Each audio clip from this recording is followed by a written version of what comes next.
Hello नमस्कार साथियों, स्वागत है आप सभी का आईएनए विद मार्शल पर। आप हैं मेरे साथ एक ऐसे विषय पर चर्चा करने के लिए जो काफ़ी महत्वपूर्ण है। हाल ही में भारत के एक राज्य छत्तीसगढ़ में नक्सली हमले में हमारे 10 जवान शहीद और एक ड्राइवर की मौत हुई है। हम आपको बता दें कि यदि हम पिछले कुछ वर्षों का आंकड़ा देखें तो लगभग मार्च अप्रैल के महीने में ही अक्सर नक्सली हिंसा होती है। ऐसा क्यों, और साथ ही यह जानने का भी प्रयास करेंगे कि हमारे अर्धसैनिक बलों के द्वारा किस प्रकार नक्सलवादों को खत्म किया जा रहा है। आइए हम आपको कुछ न्यूज कटिंग दिखाते हैं जिसमें कि यह बताया गया है, Chhattisgarh Maoist attack, 10 slain soldiers, 5 here surrendered Naxals who joined state police force.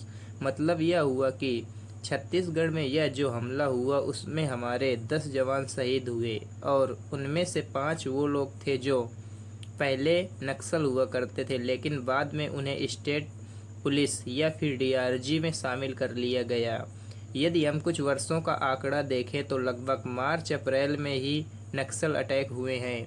इन सब का कारण यह है कि छत्तीसगढ़ में बहुत ज़्यादा जंगल हैं और इन महीनों में पतझड़ हो रहा है, जिससे सब कुछ साफ दिखाई देता है। इसीलिए हमारे पुलिस फोर्स एक्टिव हो जाते हैं और ऑपरेशन चलाते हैं, और नक्सली भी फिर जैसे जैसे पेड़ों पर पत्ती आ जाती है और बारिश होने लगती है तो नदी नाले बहने लगते हैं और ये सब वापस अपने कैंप लौट जाते हैं।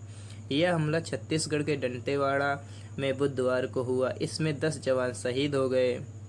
इस हमले में नक्सलियों ने आईईडी ब्लास्ट में पुलिसकर्मियों के वाहन को उड़ा दिया। न्यूज एजेंसी के मुताबिक 50 किलोग्राम विस्फोटक ब्लास्ट किया गया।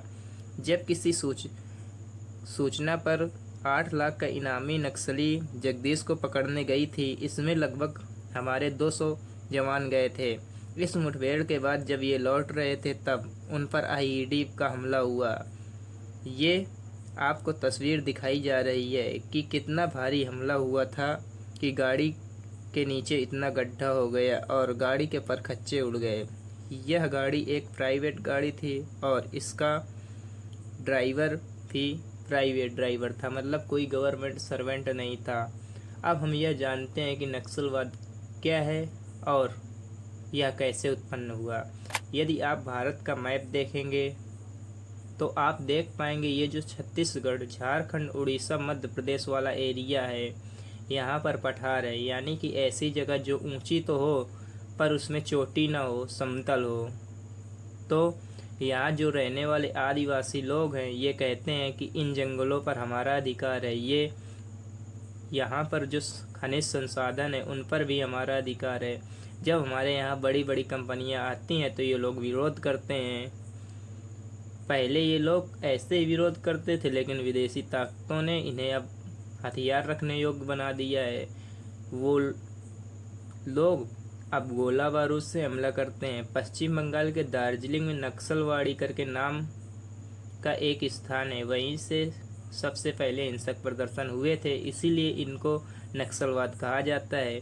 अब प्रश्न यह बनता है कि इनके पास इतने हथियार आते कहाँ से हैं, जैसे AK-47 ये तो रशियन मेड गन है, और आईईडी ये सब संसाधन तो इनके पास है नहीं, तो ये आते कहाँ से हैं। तो हम आपको बता दें, कुछ ऐसी विदेशी ताकतें जो हमारे देश को अंदर से खोखला करना चाहती हैं वही ये सब उपलब्ध कराती हैं, इसीलिए यहाँ पर हिंसा होती है और हमारे लोग मारे जाते हैं। इसीलिए इस स्थान को रेड कॉरिडोर कहा जाता है। इस घटना के बाद हमारे देश के राजनेता एक्टिव रहे और अपनी दुख शोक संवेदनाएं व्यक्त की, और छत्तीसगढ़ के मुख्यमंत्री ने शहीदों को कंधा भी दिया।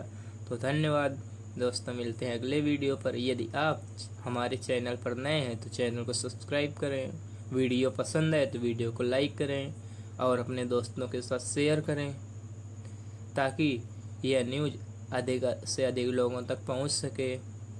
धन्यवाद।